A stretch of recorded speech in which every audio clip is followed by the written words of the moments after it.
The esteemed halls of Galactic Military Academy Zenith-9 had never witnessed anything quite like Cadet Elias Thornton. Granted, they'd never had a human before, so the comparison pool was admittedly shallow. But still... "Is that fur on its head?" whispered Catty Gerillion, her 6 eyes blinking asynchronously in what passed for confusion among the arthropodian species. "I heard they only have 2 arms. How primitive," snorted Cadet Drav, the Centurion's 4 upper limbs gesturing dismissively, while his lower pair continued polishing his ceremonial blade. Elias pretended not to hear them as he struggled with his locker assignment. The Galactic Standard Interface responded to neural patterns that human brains apparently emitted on the wrong frequency, or something. The orientation briefing had been delivered in 14 languages simultaneously, and the universal translator they'd issued him seemed to have a particular fondness for archaic poetry. "Thy personal effects shall be sequestered in cubicle 47 Gamma," it had informed him solemnly. "May they rest undisturbed as stars in distant firmament." "Thanks, Shakespeare," Elias thought, punching random buttons until the locker reluctantly slid open with a hiss that sounded suspiciously like judgment.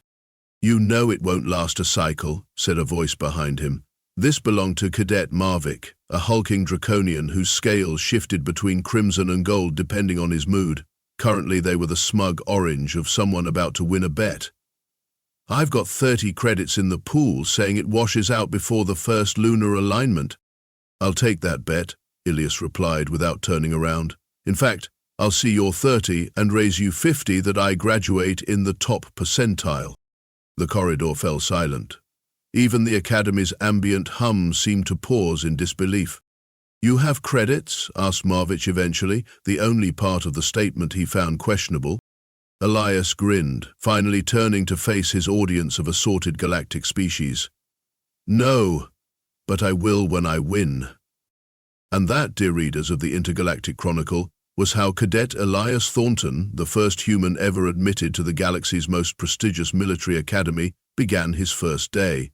The faculty had allowed a press representative to document this historic integration effort, though I suspect they're already regretting that decision. This reporter has covered academy intake for 2 decades, and never have I seen a species look so simultaneously fragile and infuriatingly confident. Commandant Vrax'Tol didn't believe in making speeches. The 7-foot-tall Taurian believed in results, discipline, and the occasional ceremonial disembowelment, though the Academy Board had recently requested he limit these to graduation ceremonies only. "Human," he rumbled, circling Elias with 4 hooved feet clattering against the polished floor. His upper torso remained eerily still as he moved, giving the impression of a floating nightmare with particularly impressive horns. "You represent an experiment, one I personally opposed." "Thank you for your candor, sir," Elias replied, standing at attention and staring straight ahead. "Do not speak," Vrax'Tol snorted, a gust of sulphurous breath washing over Elias. "Your species is undisciplined, technologically backward and biologically inadequate. Your acceptance was a political decision, following your planet's discovery. I intend to prove the politicians wrong." Elias said nothing, which was the correct response, but his left eyebrow twitched slightly upward, which was not. Vrax'Tol's vertical pupils narrowed. "You find this amusing?" "No, sir, just ironic. On Earth, some of our most elite military units actively seek out the undisciplined, backward, and inadequate. They call it untapped potential." This time the silence had weight. The other first-year cadets, arranged in perfect formation by height, evolutionary complexity, and number of appendages, collectively held whatever passed for their breath. "Physical assessment begins in 3 minutes, Vrax'Tol finally said. "I suggest you spend them contemplating the difference between potential and reality." As the Commandant stalked away, Cadet Caslor, a lanky meridian with translucent skin through which one could watch his 3 hearts beating at different rhythms, leaned slightly toward Elias. "You realize he's going to obliterate you now," he whispered, his gills fluttering anxiously. Elias shrugged. Wouldn't be much of a story if he didn't try. The physical assessment was, predictably, a carefully orchestrated massacre. Each task seemed specifically calibrated to showcase the superior abilities of every species, except humans. Strength testing under triple gravity conditions? The Centurions and Taurians excelled. Underwater tactical navigation? The Meridians couldn't have been more at home. Toxic atmosphere endurance? The Arthropodians treated it like a spa day. By midday, Elias had failed spectacularly at 11 of the 12 assessments, his performance drawing reactions ranging from pity to outright mockery. His uniform was torn, his skin bruised, and based on the concerning wheeze when he breathed, at least one rib had encountered something it couldn't handle. "Final assessment," announced Major Quiv, the Academy's fitness instructor whose six-limbed exoskeletal body made him look like someone had crossbred a praying mantis with a bodybuilder. Endurance run. 30 kilometers through the volcanic terrain. Temperature will exceed biological tolerance for most species. Protective gear is not permitted. Elias, swaying slightly as he stood in line, actually laughed. It was a rough, wheezing sound that several alien species mistook for death throes. "Something humorous, Cadet Human?" Major Quiv's mandibles clicked irritably. "Just thinking about marathons, sir," Elias replied, wiping blood from a cut above his eye. "Explain this concept." "It's a race. 42 kilometers. For fun, my species does them on weekends." For the first time that day, the faculty exchanged uneasy glances. 4 hours later, Elias Thornton jogged across the finish line. He wasn't first. That honor went to a Pyrillian whose biology was literally evolved from volcanic rock. But he was far from last. More impressively, he was still running, while several supposedly superior species were being carried to the medical bay. "Persistence hunting," Elias explained to a reluctantly impressed Caslor afterward. "My ancestors chased prey until it collapsed from exhaustion. We're not the strongest or fastest, but we just don't stop." Caslor's translucent skin flushed purple with what might have been respect. "That's actually quite disturbing." "You should see what we do with hot peppers," Elias replied with a grin. Strategic Studies Professor Lakshmi Deville was a Quantian, a species renowned for their 12-dimensional thinking and complete lack of patience for linear logic. Her tentacled head contained a brain that processed information faster than most shipboard computers. "The scenario is unsolvable," she announced to the class, her voice simultaneously coming from every corner of the room thanks to Quantian vocal disbursement. "You are surrounded, outnumbered, outgunned, with no reinforcements available. Your mission is to secure the objective and extract with minimal casualties. You have 8 minutes to present your solution." The cadets broke into species-segregated groups, each huddling around tactical displays. All except Elias, who sat alone, scribbling on an actual piece of paper he'd brought with him. 7 minutes later, the Arthropodians presented a complex hive-mind assault pattern. The Centurions unveiled a 4-pronged honor-bound charge that would result in glorious death but mission success. The Meridians had calculated a statistical model showing the precise sequence of sacrifices needed to achieve a 3.2% survival rate. "Cadet Human," Professor Devel's tendrils curled expectantly. "Your solution?" Elias stood and held up his paper, on which he'd drawn what appeared to be a crude map with several X marks. "I cheat," he said simply. The class erupted in objections. Professor Devel's tendrils straightened in surprise. "Explain." "The scenario takes place on Crixian Moonbase Alpha. There are maintenance tunnels not shown on standard tactical displays. I checked the archives last night. I would infiltrate through these tunnels, plant explosive charges at these junctions," he pointed to the X marks, "and create the impression of a much larger attacking force. While the defenders are distracted, I'd secure the objective and extract through the same tunnels." "That's not a legitimate tactical solution," protested Marvik. "It violates the parameters of the exercise." "Does your enemy care about the parameters of the exercise?" Elias countered. "The objective wasn't to win fairly, it was to win." Professor Devale was silent for 13 seconds, the longest anyone had ever seen a Quantian pause before responding.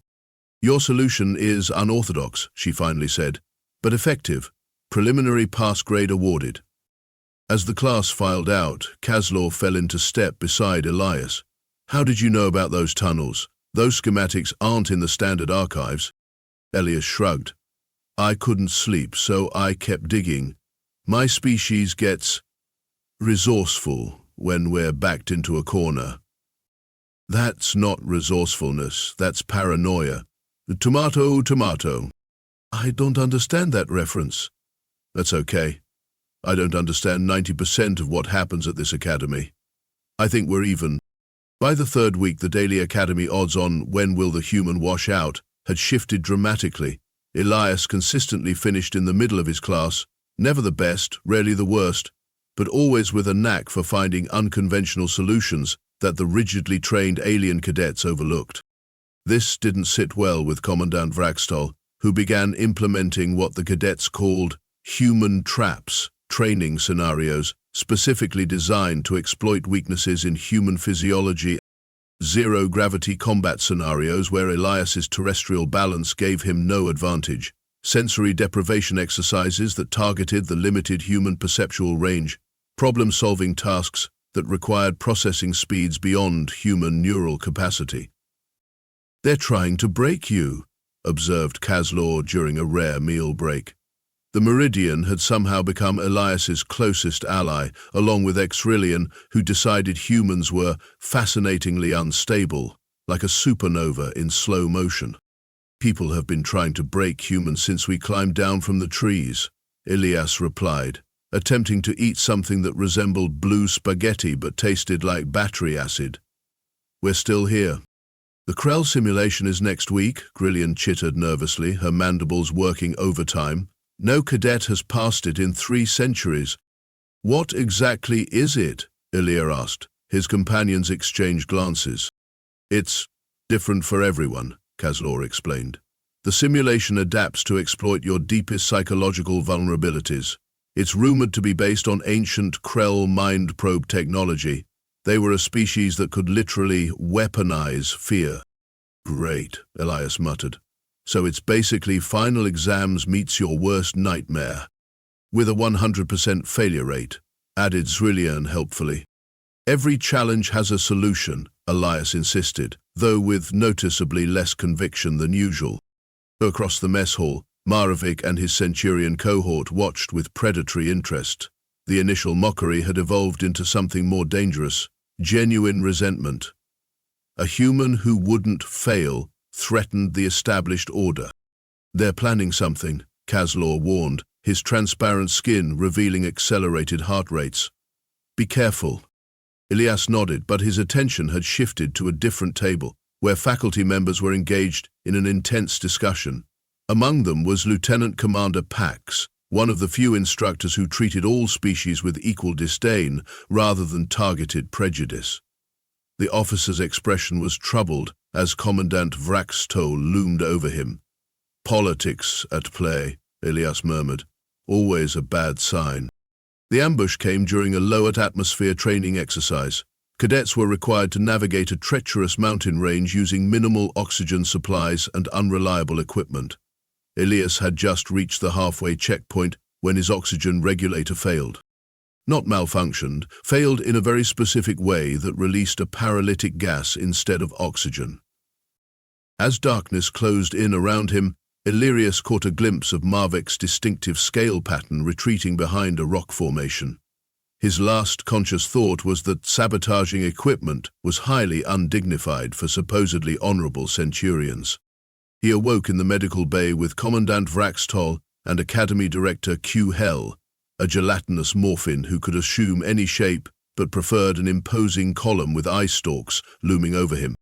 "Captain Thornton," Director Q Hell's voice bubbled unpleasantly. "Your equipment failure has been investigated and ruled accidental. You'll be cleared to return to training tomorrow."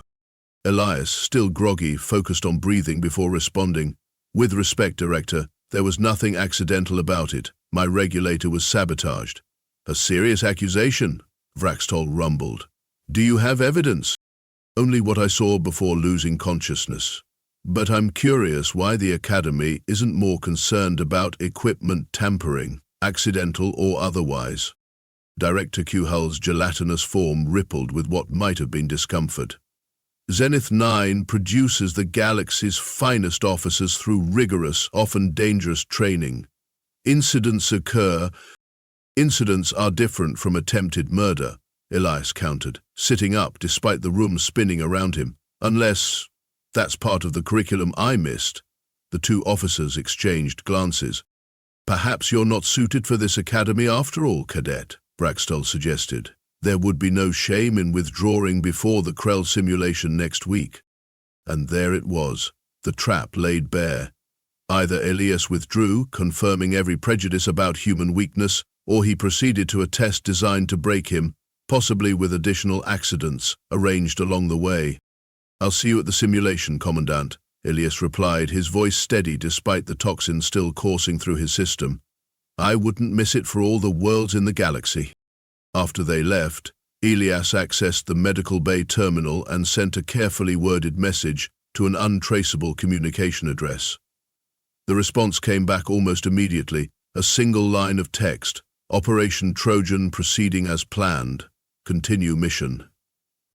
Over the next week, Elias and his small circle of allies, now including Lieutenant Commander Pax, who had coincidentally been reassigned to maintenance duty after questioning the oxygen regulator incident, compiled evidence of systematic corruption within the academy.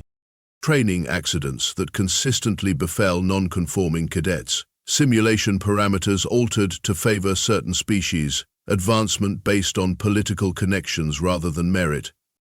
This goes beyond normal prejudice, Pax explained during a covert meeting in the Academy's ancient library stacks. The Lieutenant Commander's four eyes blinked in distinct patterns indicating extreme distress. Zenith-9 has always been strict, but this systematic elimination of diverse perspectives is recent. The Commandant answers to someone outside the normal chain of command. Let me guess, Elias said. Around the same time humans were discovered and admitted to the Academy? Precisely. Someone fears what human unpredictability might bring to the Galactic Defense Force. Elias smiled grimly. They should. The night before the Krell Simulation, Kazlor and Zrillian snuck into Elias's quarters, risking severe disciplinary action. Don't go through with it, Zrillian pleaded, her exoskeleton clicking anxiously. The simulation has been specifically calibrated for you. We overheard Marvik. They've spent weeks studying human psychology. And they've arranged for your tragic failure to be witnessed by representatives from 14 worlds, added Kazlor. It's a political statement about human unfitness for advanced training. Elias was quiet for a long moment, staring out the small viewport at the 3 moons of Zenith-9. Did I ever tell you why humans explored our solar system? He finally asked. His friends exchanged confused glances. Because we could? Kazlor ventured. Because it was there. Because it was difficult. Because everyone said it couldn't be done. Elias turned to face them. Our first missions to space were in capsules that had less computing power than the light switch in this room. We went anyway. But this isn't exploration, Zrillian protested. It's a trap. Sometimes, Elias said with a smile that contained none of his usual humor, the best way to defeat a trap is to trigger it intentionally. The Krell Simulation Chamber was a featureless white room that hummed with ancient technology. Academy tradition dictated that each species send a representative to observe, making today's audience particularly large due to the unprecedented human participation. Commandant Vrax'Tol presided with barely concealed anticipation. Director Q-Hell quivered slightly at his side, while various faculty members arranged themselves in order of rank and species seniority. The simulation will adapt to your neural patterns, the technician explained, as he affixed monitoring devices to Elias's temples. You will experience your deepest fears made manifest. No cadet has successfully completed the scenario in over 300 cycles. Your goal is simply to endure as long as possible. What's the record? Elias asked. The technician blinked in surprise. 47 minutes, 13 seconds. Let's aim for 48 then, Elias replied with a wink. As the chamber door sealed, he heard Kazl's voice calling out, "Remember who you are!" Strange last words of encouragement, but oddly fitting. The simulation began subtly. The white room remained unchanged, But Elias immediately sensed he wasn't alone. Shadows gathered in the corners, whispering in voices just below the threshold of comprehension. Predictable, he muttered, starting with isolation and paranoia. The shadows coalesced into forms, fellow cadets, instructors, all watching him with contempt. Their mockery became audible, growing in volume until it was a cacophony of ridicule. Beneath his feet, the floor began to give way, crumbling toward an infinite abyss. Standard psychological warfare: create despair, add vertigo, sprinkle in some public humiliation. Elias had been through worse hazing in basic training. Then it escalated. The room transformed into a perfect recreation of Earth, but an Earth in flames. Cities destroyed, oceans boiling, the sky blackened with ash, a vision of his homeworld suffering the consequences of galactic exposure. "Your presence here dooms your species," said Commandant Vrax'Tol, suddenly beside him, though Elias recognized this as a simulation construct. "Humans are not ready, never will be ready." The scene shifted again. Now Elias was in command of a ship, facing an impossible tactical decision: save his crew or complete the mission, sacrifice the few or endanger the many. Every choice he made led to failure, every path ended in disaster. The simulation was designed to create a perfect no-win scenario, calibrated to human psychological breaking points. 20 minutes in, Elias stopped trying to win. Instead, he sat down in the middle of whatever nightmare scenario the simulation conjured and began to laugh. Not nervous laughter, not hysterical laughter, the deep, genuine laughter of someone who's just gotten the cosmic joke. In the observation room, the technicians frantically adjusted controls. "What's happening?" demanded Vrax'Tol. "Why is it laughing?" "Unknown, Commandant. The simulation is attempting to adapt, but the subject's neural patterns are unusual." Inside the chamber, Elias continued laughing as apocalyptic scenarios swirled around him. Finally, as the simulation conjured the utter extinction of humanity, he spoke directly to the air. "You know why this isn't working? Because humanity already faces this every day. We evolved on a death world, lived with extinction breathing down our necks. We tell jokes in the face of disaster. We dance during plagues. We make art about our own destruction." He stood up, walking calmly through a scene of Earth's final moments. "You can't break someone who's already broken and put themselves back together. That's humanity's secret weapon. We fall apart, we reassemble, stronger in the broken places." The simulation flickered, struggling to find new fears to exploit. "Also," Elias added conversationally, "I know this isn't real. The real test isn't in here." He tapped his temple. "It's out there." In the observation room, alarms began to sound. "He's hacking the simulation," the technician cried. "Impossible," Vrax'Tol snorted. "The Krell systems are isolated from all networks." "Not hacking?" Elias's voice came through the speakers, though his lips weren't moving in the simulation. "Just noticing the obvious. This system is 300 years old. It runs on quantum patterns that repeat predictably. Once you see the pattern..." Inside the simulation, Elias approached what appeared to be an ordinary wall and placed his hand against it. The entire scenario shattered like glass, revealing scrolling code beneath. "You can walk right through it," he finished. The simulation chamber door slid open. Elias walked out, sweaty but composed, to face a stunned audience. The timer on the wall read 48:12. "New record," he noted casually. The next 24 hours were chaos. Commandant Vrax'Tol immediately declared the test invalid, citing suspected tampering. Director Krell ordered Elias confined to quarters pending investigation. The Academy buzzed with rumors ranging from human psychic abilities to outright cheating. What no one expected was Lieutenant Commander Pax broadcasting the entire simulation, along with compiled evidence of corruption, to every communications channel in the Academy. Nor did they anticipate Caslor and Zrillion barricading themselves in the central communications hub to prevent the transmission from being cut. By morning, 3 separate Galactic Council investigation teams had arrived. The Academy found itself under the microscope instead of its troublesome human cadet. The final confrontation took place in the Grand Assembly Hall, where generations of officers had received their commissions. Commandant Vrax'Tol faced not only the investigators, but a growing number of faculty and cadets who had stepped forward with their own testimony. "This is all an elaborate deception," the Commandant insisted, his massive frame trembling with barely controlled rage. "The human has manipulated evidence to cover its inadequacy." "Actually," said Elias, stepping forward despite attempts to keep him from the proceedings, "I didn't have to manipulate anything. You did that yourself, along with whoever's been giving you orders from outside the Academy." The hall fell silent. "You see," Elias continued, "humans weren't randomly discovered wandering around our little solar system. We've been watching the galactic community for decades, studying your strengths, your weaknesses, and your blind spots, particularly your military training methods, which have become, let's say, rigid." Murmurs spread through the hall.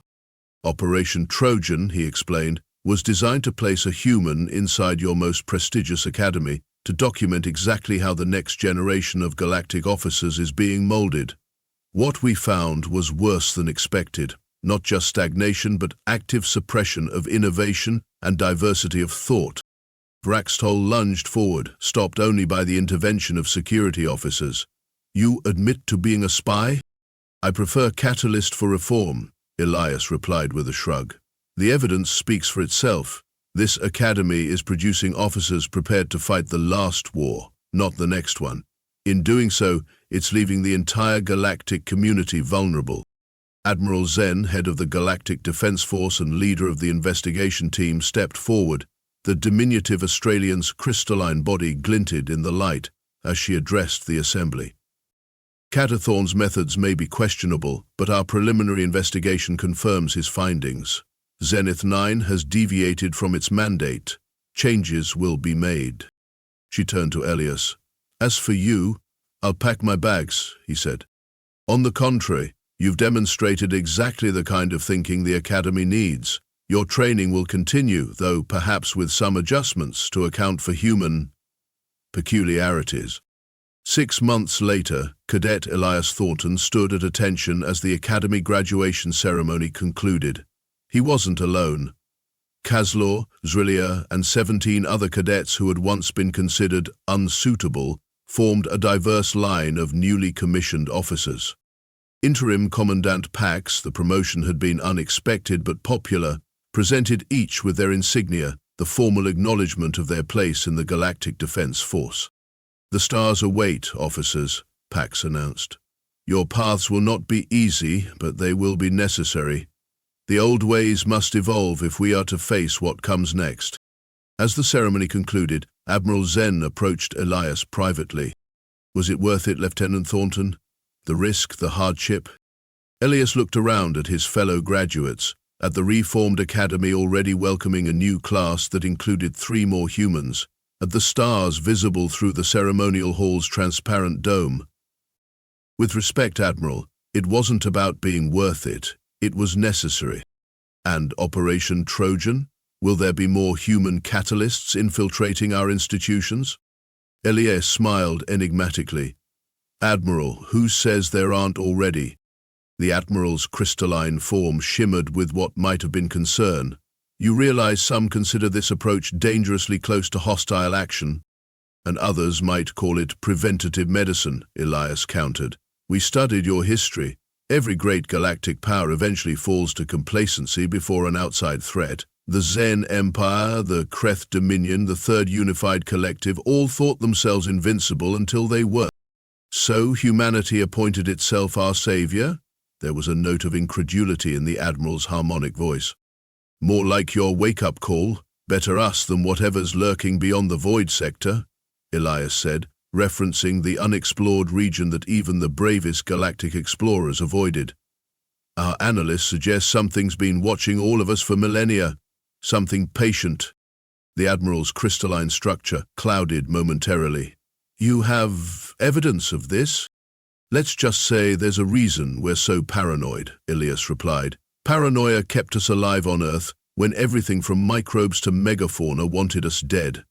It's not a flaw in our programming, it's a feature. With a respectful nod, he turned to join his classmates who were already engaged in animated discussion about their first assignments. Krillian was gesturing enthusiastically with all 6 limbs, while Kazlor's transparent skin rippled with excitement, showing the accelerated beating of his heart. To Lieutenant Thornton, called Marvick surprisingly. The Centurion had undergone perhaps the most dramatic transformation during the Academy reforms. His scales now glowed a humble amber as he raised a ceremonial goblet. Who taught us that honor without adaptability is just another word for extinction? Cheers erupted from the diverse gathering of newly commissioned officers. Species that had traditionally kept to their own kind now mingled freely, exchanging combat techniques and cultural references with equal enthusiasm. "What's next for humanity's integration plan?" Kazlor asked quietly as the celebration continued around them. Elias accepted a drink from a passing service drone, taking a moment to consider his answer. "Phase 2 involves the diplomatic corps. My cousin Talia is already embedded as a cultural attaché. Phase 3 targets the Merchant Alliance." "You're reshaping the entire galactic community," Skrillian observed, mandibles clicking in astonishment. "We're helping it reshape itself," Elias corrected. The galaxy was stagnating, divided into rigid hierarchies based on outdated notions of species superiority. All we're doing is introducing a little creative chaos. By sending in humans who pretend to be less advanced than they are, Kazlor noted dryly, only to upend centuries of tradition. "It's what we do best," Elias agreed with a laugh. "On Earth we have a saying, the nail that sticks up gets hammered down. Most species learn to conform when faced with that pressure. Humans, we learn to become hammers." As the celebration wound through the night, Elias found himself on one of the Academy's observation decks, staring out at the stars. From this vantage point, he could see the distant shimmer of the planetary defense grid and, beyond it, the vastness of space, where humanity was now making its presence known. His communicator chirped with an encrypted message from Earth Command. "Operation Trojan, Phase 1 complete. Phase 2 accelerated due to developments in Void Sector. Anomalous energy signatures detected. All agents prepare for potential first contact scenarios. The sleeping giants may be awakening." Elias closed the message and continued gazing at the stars. Humanity had gone from being the galaxy's most primitive newcomers to its worst nightmare in less than a year. And they were just getting started. Because out there in the darkness, something else was stirring. Something that would require all species working together, with humanity's unique brand of adaptable paranoia leading the charge. He smiled. The Academy had tried to break him, not realizing they were dealing with a species that had been breaking and rebuilding itself since it first gazed at the stars and decided to reach for them. "Bring it on," he whispered to the void.